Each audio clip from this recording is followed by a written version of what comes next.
میں نے جا کے کہا جی آدھی کر دو، انہوں نے کہا جی آدھی کر دی.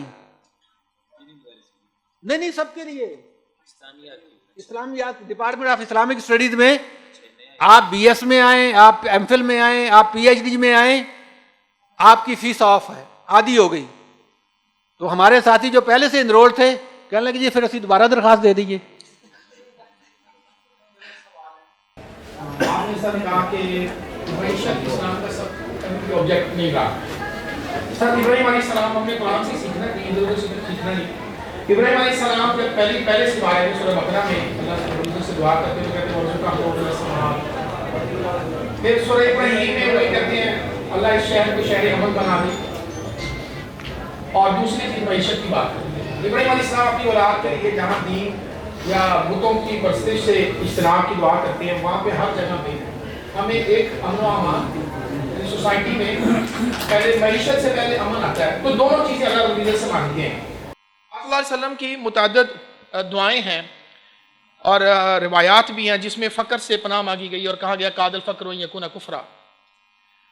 ابھی آپ تحسین فرما رہے ہیں چیئرمین صاحب کی یونیورسٹی آف لاہور کے، اللہ نے انہیں نوازا اور وہ کتنے لوگوں کی تعلیم و تربیت کا بندوبست کر رہے ہیں.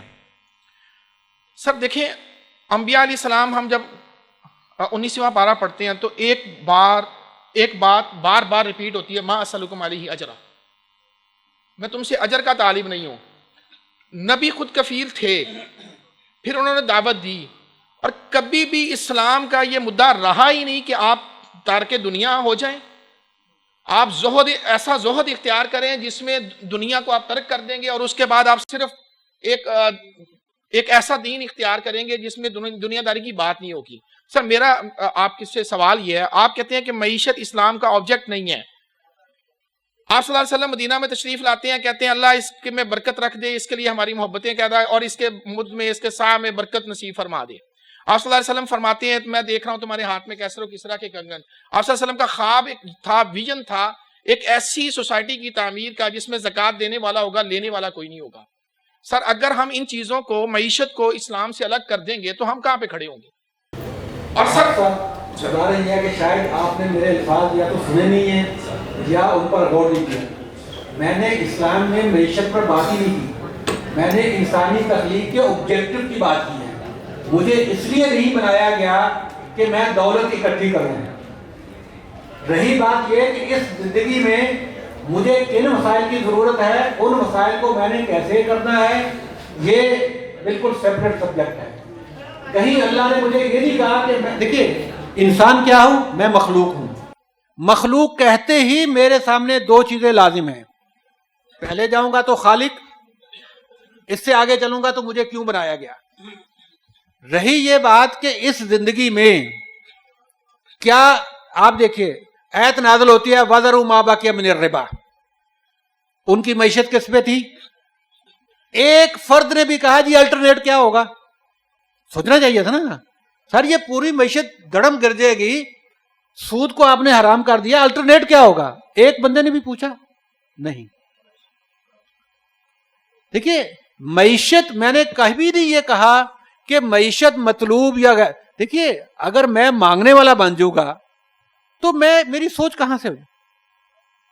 میں نے کبھی نہیں یہ کہا. میں کہتا ہوں انسانی تخلیق کا آبجیکٹو مجھے پیدا اس لیے نہیں کیا گیا کہ میں دولت کو پیدا کروں. سر حضرت سلیمان علیہ السلام فرماتے ہیں ربی اغفر لی وہب لی ملکا لا ینبغی لأحد من بعدی. انک انت الوہاب، مانگنے سے تو منع نہیں کیا گیا. سر یہ حضور کو سر آپ کہتے ہیں میرے پاس فریج نہیں ہے تو میں گرم پانی پیوں گا، فریج لانے کے لیے کوشش نہیں کروں گا. میں نے کب کہا ہے کوشش نہیں کروں گا؟ آپ نے کہا میں نے کہا اگر میرے پاس نہیں، میرے بھائی میں نے یہ کہا کہ نہیں. ڈاکٹر صاحب دیکھیں ہم نہیں آپ سب آپ علماء سب ہیں، دیکھیے ہمیں بولنے دیں. ہمارے جو اندر ہے وہ معافی ضمیر، اس کو آنے دیں. سر میری گزارش تو سنیں نا. سر دیکھیں علماء کے اور ہمارے درمیان جو ایک آپ نے بہت بڑا گیپ پیدا کر دیا. اہل علم طلباء کی بات سننا نہیں چاہتے اور سوال کو کے بعد فتویٰ دے دیا جاتا ہے. سر میری گزارش یہ ہے، آپ کا لب لباب جو مجھے سمجھ آئی، میری ناقص فہم ہوگا میری گزارش یہ ہے، آپ نے کہا کہ میں فریج نہیں لوں گا، میں فریج کے لیے کوشش، آپ نے کہا میں گرم پانی پی لوں گا، میں کوشش کیوں نہیں کروں گا؟ کب نہیں ایک یہ تکنیکی باتیں نہیں سر. دیکھیے سر دیکھیں، سوری ٹو سے، دیکھیے آپ میرے الفاظ پر رہیے. میں نے یہ نہیں کہا کہ میں فریج کے لیے کوشش نہیں کروں گا. میں فریج کے لیے حرام کی طرف نہیں جاؤں گا. میرے پاس جو ہے میں اس پر قناعت کروں گا. صرف ایک بات کہوں گا, صرف اس بات کا ترجمہ کرتے ہیں کہ انہ لا ينظر الى صورکم ولا الى اموالکم ولکن ينظر الى قلوبکم واعمالکم. صرف اس کا جواب دے دیا آپ. اس کا مطلب ہے معیشت ہدف اول و آخر نہیں ہے. ضرورت انسان کی ضرورت ہونا اور چیز ہوتی ہے, مقصد ہونا اور چیز ہوتی ہے. مقصد کیا ہے؟ وما خلقت الجن والانس الا لیعبدون. سر یہ آیتیں پڑھ پڑھ کے علماء کے ہاتھ یوں ہیں, ان کو یوں ہونے دیں. سر دیکھیں, گزارش سنیں, جو بندہ اللہ سے مانگتا ہے وہ غیر اللہ کے ساتھ سر ہاتھ نہیں ملا ایسے نہیں ہو سکتا. سر ہماری مسجد نہیں چلتی بغیر. ویسے بھی ڈاکٹر صاحب نے یہ کہا تھا, ویسے بھی ڈاکٹر صاحب نے یہ کہا تھا کہ میں ادھار نہیں لوں گا, میں ادھار نہیں لوں گا. یہ بات ہوئی. ادھار تو محمد صلی اللہ علیہ وسلم نے لیا, یہودیوں سے لیا ہے. سر جی ادھار پہ معیشت کیوں نہیں کھڑی ہو سکتی؟ یہ کس نے کہا نہیں ہو سکتی؟ سر انٹرپرینیورشپ کیا ہے؟ سر اس پہ آپ میرے ساتھ ڈیبیٹ کر لیں, میں آپ کو بتاتا ہوں. سر ایک سیکنڈ, میری ایک جملہ معیشت ادھار پہ کیوں نہیں کھڑی ہو سکتی؟ انٹرپرینیورشپ کیا ہے؟ ایک بات ہے, میں بھی دیکھیں سر, میں نے کہا ہے کہ قرض حرام ہے. ڈاکٹر نصیر صاحب بات کر رہے ہیں. ڈاکٹر نصیر صاحب اس وقت بہت بڑے چودھری آدمی بھی ہیں, یہ یاد رکھیں. ہاں یاد رکھیں, یعنی وہ ڈاکٹر پروفیسر نہیں ہے. یا لوگوں کو دادا فقر سکھائیں. آپ اللہ نے آپ کو نوازا ہے تو لوگوں کو فقر پہ نہ کرنا. سر میں نے یہ نہیں کہا کہ آپ قرضہ حرام ہے. میں نے کہا ہے کہ قرضہ حرام ہے, کبھی نہیں. دیکھیے حفص صاحب, میری گزارش سنیے. ایک یہ ہے کہ جو میرے پاس ہے میں اس پر خوش ہوں, رب العالمین کا شکر ادا کروں. مزید کے لیے کوشش کرنے سے میں نے کبھی منع نہیں کیا, نہ میں اس کو کہتا ہوں. میں خود بھی کوشش کرتا ہوں. جس طرح انہوں نے کہا کہ میں صرف مولوی نہیں ہوں, میں ایک چودھری بھی ہوں, اور شاید کچھ حد تک میں بدماش بھی ہوں اس معاشرے کے لیے. اپنے لیے آپ نے سارا کچھ کر لیا ماحول کے, وزی دنیا کے لیے. ہمیں کہتے ہیں کہ نہیں, منزوزیانی ناری وادخل الجنہ فقد فاز وما الحیات الدنیا الا متاع. میں آپ کو یہ بتا رہا ہوں کہ میں اتنا ہیپی ہوں کہ میرے پاس قرضہ نہیں ہے, میں نے قسطوں پہ کوئی چیز نہیں لی ہے, میں نے کسی کا کوئی دینا نہیں ہے. میں اتنا, نہ صرف میں, میری اولاد بھی. سر میرے پاس کوئی کریڈٹ کارڈ نہیں ہے, کوئی بینک نہیں ہوگا جو میرے پاس نہیں آیا ہوگا. میں نے یہ کہا بھی جس دن میرے پاس ہو جائے گا میں گاڑی لے لوں گا, نہیں ہے تو ٹھیک ہے بھی میں بائک پہ آ جاؤں گا, لیکن میں حرام پہ نہیں جاؤں گا. یہ میں نے اپنے لیے کہا ہے کہ میں قرضہ نہیں لیتا. میں نے آپ سے نہیں کہا کہ آپ نہ لیں, آپ لے قسطوں پہ بھی دے. دیکھیے میں آپ کا, میں نے بالکل میرا خیال یہ ہے کہ اس دور کو ڈیسائیڈ ہونا چاہیے. یہ بات ہمارے اندر سے اور ہمارے بھائی ہیں, اللہ پاک نے ان کو بزنس میں ایک صلاحیت دی ہے, تو وہ ان چیزوں کے اعتبار سے دیکھتے ہیں کہ مولوی بچانے کے لوگ. اصل مسئلہ یہ ہے کہ دو باتوں کو الگ رکھنا چاہیے. ایک یہ ہے کہ ہمیں بچوں کو ذرائع کمانے کے لیے آنا چاہیے. اصل مسئلہ یہ ہے کہ یہ دور جو ہے یہ کیپٹل سرمایہ کرانا ہے, جس کا آبجیکٹو صرف فائدہ ہے کہ کیپٹلزم کے ذریعے آپ سرمایہ کے ذریعے آزادی حاصل کریں, سرمایہ پیدا کریں. یہ دنیا سرمایہ کرانا نظام ہے. یہاں سرمایہ for the sake of the capital for the sake of capital ہے. یہاں سرمایہ ایمان ہے. یہاں سرمایہ صرف یہ نہیں ہے کیونکہ آدمی کما رہا ہے. مثال کے طور پر ملک ریاض کو کیا ضرورت ہے سرمایہ کروانے کی؟ وہ ایمان ہے, ہم ترقی کر رہے ہیں. حفص صاحب اگر آپ کیش پہ کام کریں, بینکوں کا لون نہ لیں, کتنے ہیپی ہوں گے؟ نہیں, میرے پاس تو بینکوں کا کوئی لون نہیں. نہیں ہے نا, آپ کیوں نہیں بینک سے لون لیتے؟ بینک تو دیتا ہے. نہیں سر, دیکھیں یہ ایک الگ چیز ہے. آپ دیکھیں میرے پاس وہ, میں آپ کے مقابلے میں غامدی ہوں کہ میں آپ کو لاجیکل, میرا علم نہیں ہے. اگر یہاں پہ غامدی صاحب بیٹھے ہوتے تو وہ آپ اس کا بھی جواب دیتے کہ میرے پاس وہ علم نہیں ہے. دوسری چیز سر, بس گزارش اتنی ہے, دیکھیں کہ مواقعات مدینہ بھی ایسے ہی شروع ہوا, ایک نے دیا اور دوسرے نے کام کیا. انٹرپرینیورشپ یہی ہے. سر آپ یہ بتائیے, سر میری گزارش سن لیں. میں جیل میں رہا 2 سال, میں واپس آیا. میں نے واپس آنے کے بعد میرے لوگوں کو یہ تھا اس کے پاس بہت کچھ ہے, میرے پاس کچھ نہیں تھا. ایک بندہ میرے پاس آیا اور مجھے آ کے کہتا ہے کہ میں آپ کو 10 ملین دیتا ہوں, آپ کام کر لیں اور بس اب رکھ لیں. میں نے کہا نہیں, میں نہیں رکھتا, میں آپ کو اس پہ پروفٹ دوں گا. اس نے کہا کہ نہیں, میں پروفٹ نہیں لوں گا. کرتے کرتے میرا ان کا 50-50 پہ ڈیسائیڈ ہو گیا. میں نے سر الحمدللہ ایک بزنس امپائر اللہ رب العزت نے کھڑا کر دیا, میں نے نہیں کیا. اللہ کی رحمت ہوئی, مجھے اس بندے نے 1 کروڑ روپیہ دیا, میں نے 2-3 سال کے اندر اس کے پیسے بھی دے دیے, اس کو پروفٹ بھی دے دیا, میں فری ہو گیا. سر بزنس کو آپ چیزوں کو خلط مت کرتے ہیں. میں نے مثال اس لیے دے دی سر, میں نے اپنی مثال اس لیے دے دی کہ سر دیکھیں انٹرپرینیورشپ یہی ہوتی ہے. میرے پاس کوئی بچہ آئے اور مجھے کہے سر مجھے 2 لاکھ روپیہ دیں, مجھے 5 لاکھ روپیہ دیں, میرے پاس یہ بزنس اپرچونٹی ہے, میں آپ کو بزنس کر کے دکھاؤں گا اور میں آپ کو کر کے, میں اس سے اس کا فیڈ بیک لوں گا, فیزیبلٹی لوں گا, اور میں اس کے ساتھ جتنا کوآپریٹ کر سکا کر دوں گا اور اس کو کھڑا کر دوں گا. سر اسلامی معاشرہ اسی پہ کھڑا اور اسی پہ کھڑا ہو سکتا ہے جب بھی کھڑا ہوا. ما اسألکم علیہ اجرا, یہ پہلا نعرہ ہے ہر نبی کا. علامہ صاحب بیٹھے ہوئے ہیں, کاروبار سارا دن کرتے ہیں, ان کے بچے سارا دن کاروبار کرتے ہیں. سر دیکھیں ایک مدرسے کے بچے, یہ میرے بھائی ہیں, میں خود مدرسے میں پڑھتا تھا, خدا کی قسم رات کو علی حجویری کی قبر پہ ٹوکن لگاتا تھا, اور 11 سال کی عمر میں ٹوکن لگاتا تھا. 1993 سے لے کے 1999 تک میں کار پارکنگ پہ ٹوکن لگاتا رہا. میں نے مدرسہ ماں باپ کی وجہ سے نہیں پڑھا, اپنے اب سن لیجیے گا سر, میں بچوں کو بتا رہا ہوں کہ زندگی کیسے بنائی جا سکتی ہے. سر دیکھیں ہمیں کیا پیسے کمانا ہمارے لیے گناہ ہے, کفار کے لیے حلال ہے. کوئی گناہ نہیں. سر سن تو لیں سر, دیکھیں سننے کی تھوڑی, ہم علماء ہیں, ہمیں بولنے کی عادت ہے, ہمیں سننے کی عادت نہیں ہے, تھوڑا سننے لینا کوئی فرق نہیں پڑتا, آپ نے آپس میں بولنا ہے ماشاءاللہ. سر گزارش یہ ہے ان بچوں کو جب تک ہم اس طرف نہیں لائیں گے کہ محنت سے انسان اپنی دنیا بناتا ہے, اور یہ دنیا جب تک ہم نہیں بنائیں گے ہمارا دین فتنے میں رہے گا. سر یہ دین اس وقت تک فتنے میں ہے جب تک علماء اللہ تعالی ہم سب کو صاحب وہ کر دے, دینے والا کر دے, جو بھی اس کے لیے ٹرمنالوجی بول سکتے ہیں آپ. سر بس یہ گزارش ہے سر, دیکھیں فقر نہ سکھائیں. ایک شعر بات سننے میں آپ سے ایک عرض کرنا چاہتا ہوں, مجھے آپ کی یہاں سے قرض کرنی ہے.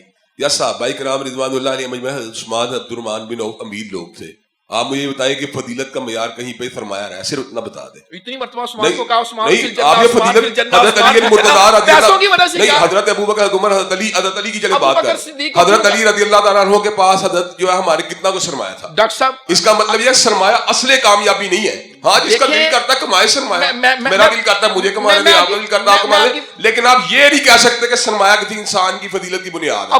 یہ بات کہنا ممکن نہیں ہے. میں بتاتا ہوں, ابو بکر رضی اللہ عنہ کو عمر رضی اللہ عنہ پہ فقیت اس لیے تھی, عمر رضی اللہ عنہ نے آدھا رکھ لیا تھا, ابو بکر سارا دیا تھے.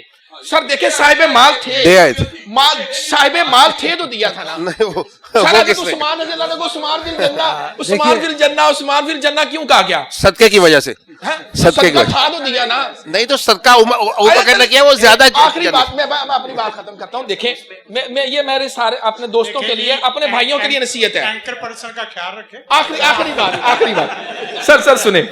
سر گزارش یہ ہے کہ ہم نا علماء لوگوں کو وظیفے بتاتے ہیں اور لوگ ارب پتی ہو جاتے ہیں. خدا کی قسم ان کا یقین ہوتا ہے, اللہم اکفینا بحلالک عن حرامک واغننا بفضلک عمن سواک. میرے یہ حفظ کے بیٹھے ہوئے ہیں کلاس فیلو فداء الرحمان, علامہ فداء الرحمان صاحب, ان کی بھی ذرا گفتگو فرمائیے گا آپ ابھی. تو سر میں نے آپ نے کلاس فیلو سے پوچھا آپ کی تنخواہ کتنی ہے؟ اس نے مجھے کہا کہ میری 12,000 روپے تنخواہ ہے, لاہور کی ایک مسجد کی خطابت کی. میں اس کے ساتھ شادی پہ بیٹھا ہوا تھا کیپٹن صاحب کی. میں نے کہا حضرت آپ سے لوگ آتے ہیں وظیفے کا پوچھتے ہیں کہ رزق میں اضافے کا, کہتے ہیں ہاں. میں نے کہا اللہ ان کو دے دیتا ہے, آپ کیوں نہیں مانگتے اللہ سے؟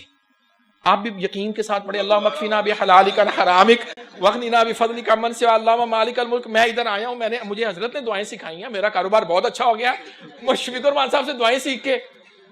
تو آپ بھی اللہ سے اسے یقین آپ بھی اللہ سے یقین کے ساتھ مانگے. اور دیکھیں انبیاء نے سر ربنا آتنا فی الدنیا حسنہ وفی الآخرۃ حسنہ, آخرت بعد میں, دنیا پہلے, دنیا اچھی ہوگی آخرت اللہ اچھی کر دے گا. اس اچھی کا مطلب بھی علماء بتائیں گے. نہیں